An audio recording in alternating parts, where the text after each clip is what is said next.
David's daily routine. Every day, David wakes up at 7 a.m. He then brushes his teeth and washes his face. Afterward, he heads to the kitchen to cook breakfast. Once breakfast is ready, he enjoys it while reading the news.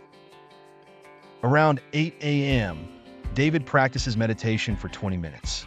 He then takes a shower and gets dressed for work. David leaves for work at 8:30 a.m. He usually arrives at his office by 9 a.m. and starts his day with email checking. Meetings and tasks fill up his morning. At noon, David takes a break and has lunch with his colleagues. He resumes work at 1 p.m. and continues until 5 p.m. After work, David goes to the gym for a workout session. He spends about an hour there and heads home.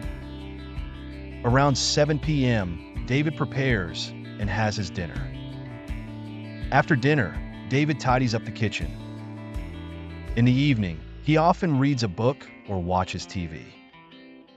Before going to bed, David takes a moment to plan the next day. At 8 p.m., David does some yoga or stretching exercises. Finally, he goes to bed at around 10:30 p.m.